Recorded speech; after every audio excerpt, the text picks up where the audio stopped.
Assalamualaikum warahmatullahi wabarakatuh. Kembali lagi dengan saya Jessie Juanda dengan NIM 112011104, Program Studi Akuntansi Semester 4, Sekolah Tinggi Ilmu Ekonomi Bank BPD Jawa Tengah. Pada kesempatan kali ini saya akan berbagi ilmu kepada teman-teman mengenai bab uji parametrik dalam aplikasi SPSS versi 25. Video ini juga sebagai bentuk penyelesaian tugas aplikasi komputer statistik pertemuan ke-6 dengan dosen pengampu Bapak Septia Lutfi, Eskom Mkom. Kali ini saya akan memaparkan langkah-langkah pengujian parametrik menggunakan dua contoh soal terkait uji parametrik ini. Contoh soal yang pertama, kasus Mehan. Seorang dosen statistika menyatakan bahwa nilai ujian akhir mahasiswa yang menempuh mata kuliah statistika induktif rata-ratanya adalah 80. Diketahui bahwa A sama dengan 0,1 atau 10%. Untuk membuktikan pernyataan tersebut, gambaran data hasil ujian akhir dari 20 mahasiswa adalah sebagai berikut. Nah, di sini terdapat tabel mengenai prestasi mahasiswa yang terdiri dari dua variabel yaitu nama mahasiswa dan nilai mahasiswa. Langkah awal yaitu menginput data yang akan dianalisis terlebih dahulu, yaitu dengan mengidentifikasi variabel dan menginput data. Klik variabel view. Karena ada dua variabel yaitu nama, maka ketikkan di sini nama dan nilai. Untuk tipenya string dan numeric. Untuk width-nya 40 dan 8. Desimal untuk nama 0 dan untuk nilai 2. Tabelnya nama mahasiswa.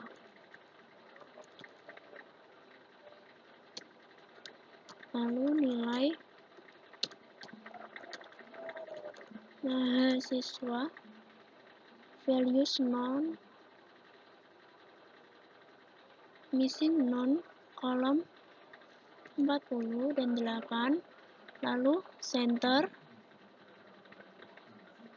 dan center, scale, seperti ini. Lalu data view dan masukkan data kalian di sini. Nah, setelah data terinput seperti ini, selanjutnya kita harus mengetahui langkah pengujiannya terlebih dahulu dengan mengidentifikasi beberapa hal, yaitu yang pertama, tetapkan H0 versus H1. H0 di sini sama dengan 80 karena rata-rata prestasi belajar mahasiswa adalah 80. H1 tidak sama dengan 80 karena rata-rata prestasi belajar mahasiswa adalah tidak sama dengan 80. Lalu yang kedua, tetapkan taraf signifikansi. Di sini A sama dengan 0,1 atau 10%. Yang ketiga, pilih statistik uji yang cocok atau kriteria pengujian. Di sini saya menggunakan uji T karena sampelnya 20. Nah, untuk hasil SPSS, jika SIG kurang dari A, maka H0 ditolak. Yang keempat, hitunglah statistik uji yaitu dengan melakukan pengujian dengan SPSS dengan uji T atau one sample t-test. Untuk lebih jelasnya adalah sebagai berikut.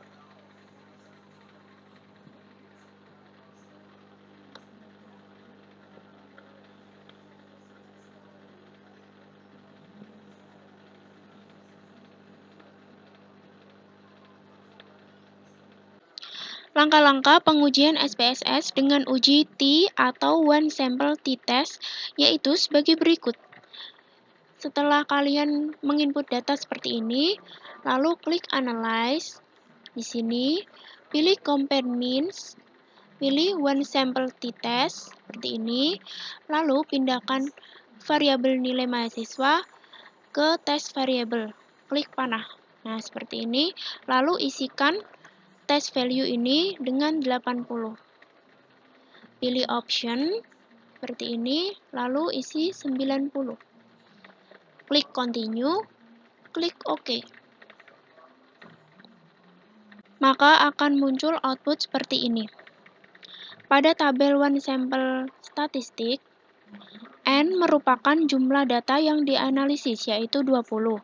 Lalu mean-nya atau rata-ratanya di sini 76,2500, lalu standard deviation atau simpangan baku 8,71704, standar error mean 1,94919. Lalu di bawahnya ada tabel one sample test. Di sini terlihat test value-nya karena kita tadi isi 80, maka di sini akan muncul test value 80. Lalu T-nya negatif 1,924, DF 19, SIG 0,069, mean difference negatif 3,75000. Lalu di sini persen confidence interval tadi kita isi dengan 90%, maka akan menghasilkan lower negatif 7,1204 dan upper negatif 0,3796. Jadi berdasarkan tabel atau output di atas, didapat bahwa H0 sama dengan rata-rata prestasi belajar mahasiswa yaitu 80. H1-nya rata-rata prestasi belajar mahasiswa adalah tidak sama dengan 80. Nah, didapatkan nilai uji T adalah negatif 1,924 dengan derajat bebas atau DF-nya 19 dan SIG 0,069. Nah, karena di sini nilai SIG lebih kecil daripada A, yang diketahui bahwa A itu adalah 0,1, maka H0 di sini ditolak. Jadi, dapat dikatakan bahwa rata-rata belajar mahasiswa adalah tidak sama dengan 80 secara statistik. Untuk lebih memahami kesimpulan contoh kasus 1 ini adalah sebagai berikut.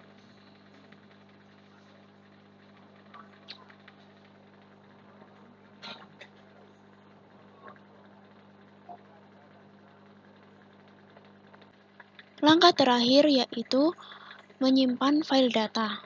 Kita klik File, Save As,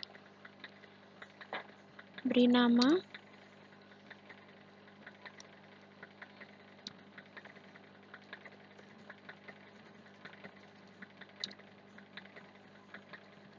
output uji parametrik 1, lalu klik Save. Nah, ini sudah tersimpan ya teman-teman. Selanjutnya kita ke contoh yang kedua dengan contoh soal sebagai berikut. Kasus MEAN. Seorang pengusaha berpendapat bahwa rata-rata penjualan per hari karyawan-karyawannya adalah sebesar Rp1.020, dengan alternatif tidak sama dengan itu. Untuk maksud pengujian pendapatnya, pengusaha tersebut melakukan wawancara terhadap 20 orang karyawan yang dipilih secara acak, dengan menggunakan A sama dengan 0,05. Ujilah pendapat tersebut dan berikan analisa Anda. Hasil wawancaranya adalah yang tertera di samping. Di sini bisa kita lihat tabelnya ada dua variabel yaitu nama dan penjualan dalam rupiah. Nah, seperti biasanya langkah awalnya yaitu kita menginput variabel terlebih dahulu. Pada variabel view di sini name kita isi variabelnya yaitu nama.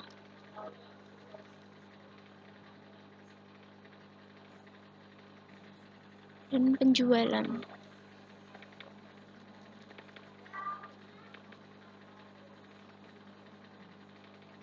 Untuk tipenya string, untuk nama, penjualan numeric, width-nya 40 dan 8, desimal 0, 0, labelnya nama, dan juga penjualan.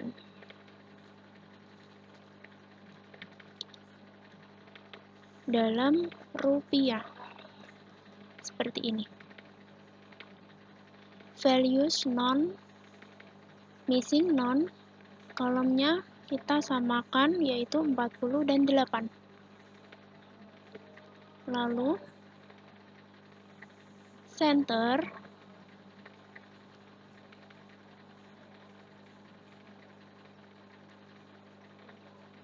scale. Nah, seperti ini. Setelah ini, kita input data pada data view. Jika sudah terinput semuanya seperti ini, selanjutnya kita harus mengetahui langkah pengujiannya terlebih dahulu dengan mengidentifikasi beberapa hal, yaitu yang pertama, tetapkan H0 versus H1. H0 di sini sama dengan 1020 karena rata-rata penjualan per hari adalah 1020. H1 tidak sama dengan 1020 karena rata-rata penjualan per hari adalah tidak sama dengan 1020. Yang kedua, tetapkan taraf signifikansi yaitu A sama dengan 0,05 atau 5%. Yang ketiga, pilih statistik uji yang cocok atau kriteria pengujian. Di sini saya menggunakan uji T, dikarenakan sampelnya 20. Nah, untuk hasil SPSS, jika SIG kurang dari A, maka H0 ditolak.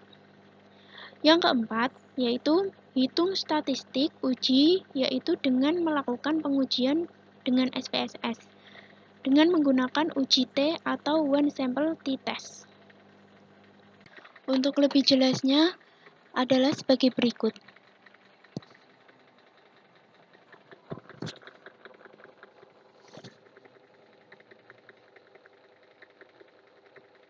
Selanjutnya yaitu langkah-langkah pengujian SPSS dengan uji T atau one sample t-test. Yang pertama, klik Analyze. Lalu, pilih Compare Means, pilih one sample t-test. Lalu, di sini variabel penjualan, kita pindahkan ke test variable. Klik panah. Di sini, test value-nya kita isi dengan 1020.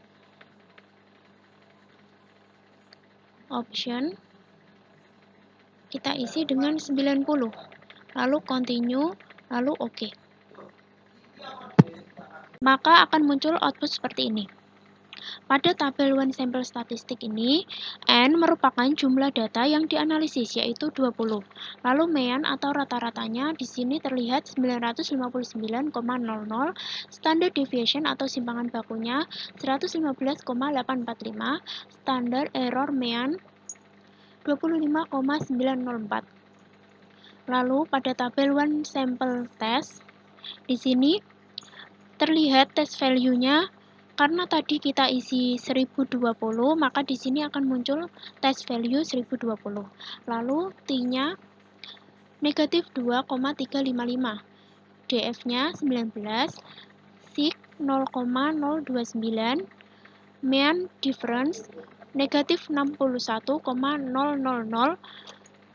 Lalu, persen confidence interval, tadi kita isi dengan 90%, maka akan muncul lower negatif 105,79 dan upper negatif 16,21.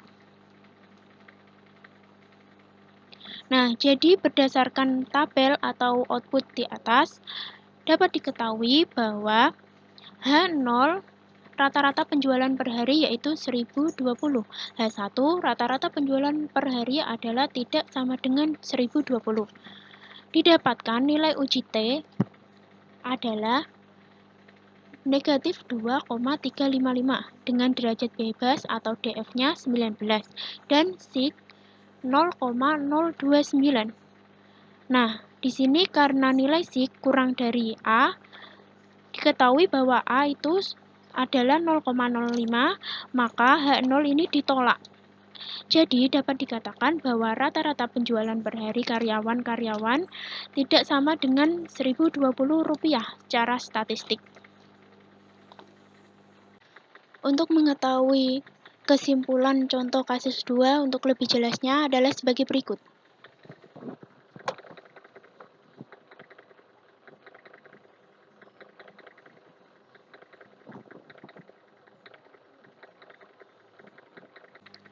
Langkah terakhir yaitu menyimpan file data.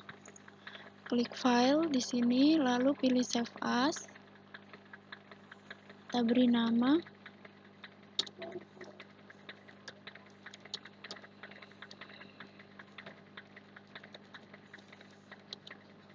Output uji parametrik 2, lalu klik Save. Nah, sudah tersimpan ya teman-teman. Sekian yang dapat saya sampaikan terkait bab uji parametrik kali ini. Apabila ada tutur kata yang kurang berkenan, saya mohon maaf. Terima kasih atas perhatiannya. Wassalamualaikum warahmatullahi wabarakatuh.